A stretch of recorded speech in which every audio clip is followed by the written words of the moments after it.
Hello there, welcome to Why the Media. For this episode, I'm actually going to go for a completely different format. This is going to be more of a podcast talking to you, giving my opinion as opposed to writing a script and doing research on the particular subject. So for this specific subject this week, I thought it would be an interesting idea to talk about diversity in gaming and why it is a good and a bad thing. The purpose of this episode isn't to necessarily come to a specific conclusion or to pick a side per se, because I'm never a guy that really picks a side, but more so to explore that why people have had such a fuss over everything.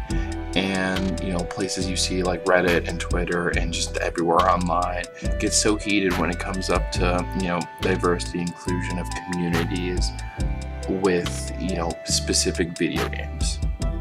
So I think I want to first start off with that with this subject. Obviously, with everything currently, diversity is a big subject, and with specifically gaming is a very personal media. Obviously, social media, that is, you directly have creating your own face and going online and interacting with others that quote unquote create their own faces and interact with them.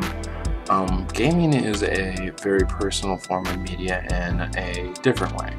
So obviously, comic books, TV shows, movies, you just take the media in directly, and for gaming, that is actually relatively mostly true as well.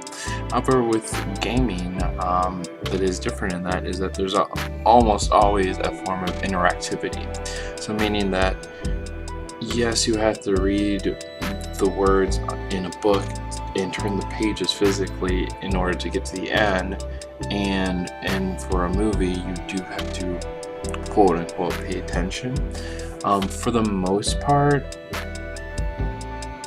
for specifically for shows, or movies or any form of video, you put a movie on, you'll get through to the end, regardless of whether you're really paying close attention or not. For a book, as long as you're reading the words on the pages and nothing else, you'll get through the book even if you don't quite understand it all. Same thing with comic books and all different sorts of media, podcasts, radio shows, music.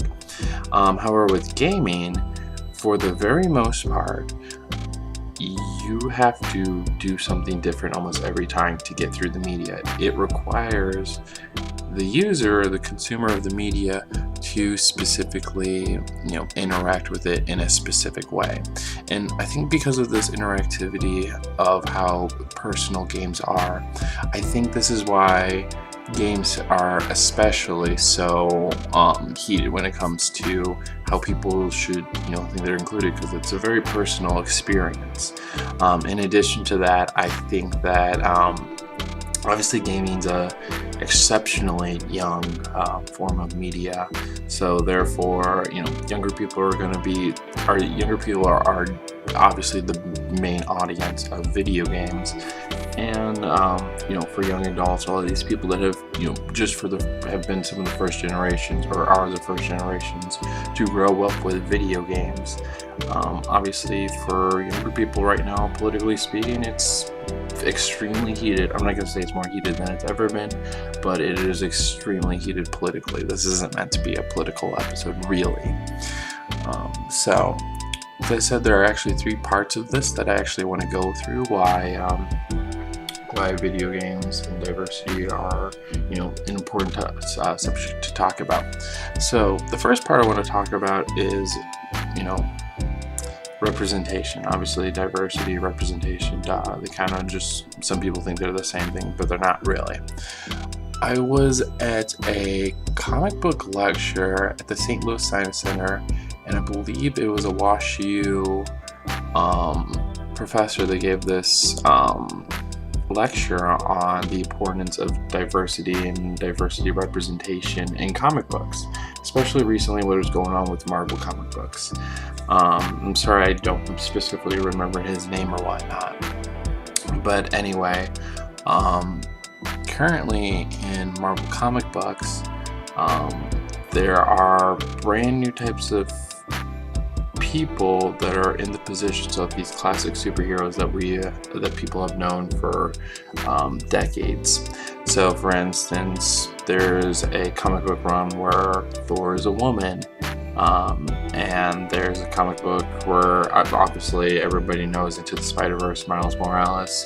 That's still a relatively new thing where Spider-Man in the comic books, or at least in the Ultimate Marvel comic books, is Black Hispanic, and then in other forms I can think of a couple other examples of, but I can't think of them off the top of my head at the moment. But the point is that currently in a lot of comic books we're seeing a lot of different races and a lot of different people represent these heroes, because at the end of the day these heroes are kind of just the name. Now I understand that people are a little bit upset that it's Tony Stark is always Iron Man or Peter Parker is always Spider-Man or whatnot, but the point of the lecture is that it gives people a foot in to understand what it's like to have a hero. Obviously everyone can look up to Peter Parker or whatnot, but it's for different diversity or different ethnic groups, different races. It is very important to have, or the point of the lecture was that it is very important to have your own Spider-Man that looks like you, or your own Thor that looks or acts like you. This is why Spider-Man was such a huge deal and still is because Spider-Man was the first comic book hero that wasn't this every American, everyday American man that's super buff, he was super handsome, super strong. Spider-Man was this really nerdy kid that was really anyone that was picked by luck to be a superhero, and so it gave the people that read in comic books, this character's more like me, and that's why this character is so popular. And in that, giving a chance to these other forms of superheroes. Captain Marvel right now in one issue is actually Middle Eastern. That's one I forgot, but that's a big one.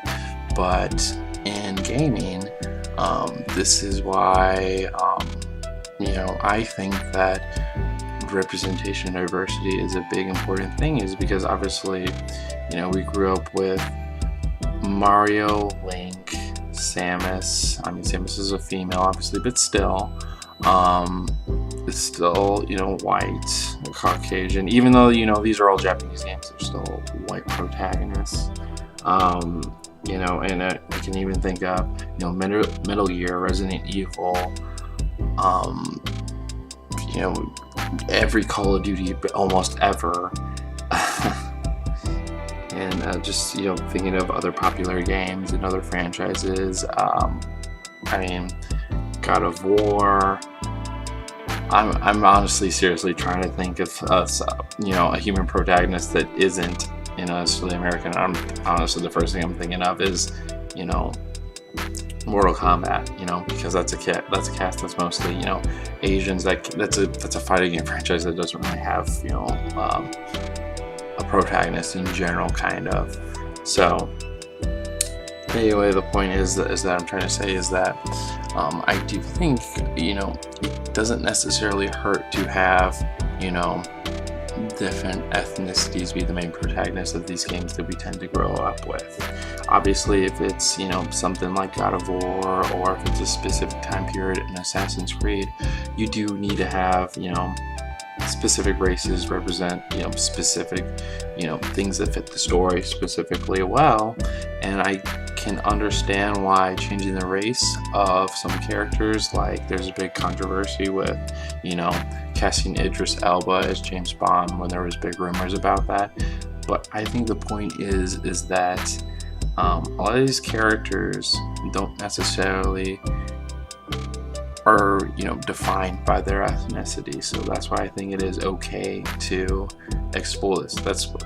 I think, and that's just why actually it's not okay to have a Black Panther that's white, because Black Panther's identity is in Africa, and there's actually been multiple Black Panthers in the comic books that haven't been, T'Challa. It's been, his sister, another character. So just going off that.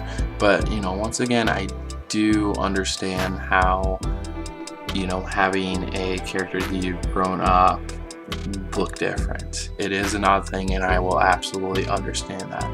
Now, another big topic on that deals with this is the PC or anti-PC culture of being politically correct, and kind of Gamergate. I'm not going to go into Gamergate. You can do research on that, but Gamergate is kind of something that's impossible to go off of or explain without a form of coming across as bias in some way. But anyway, a lot of people find that it is many cultures are overly PC.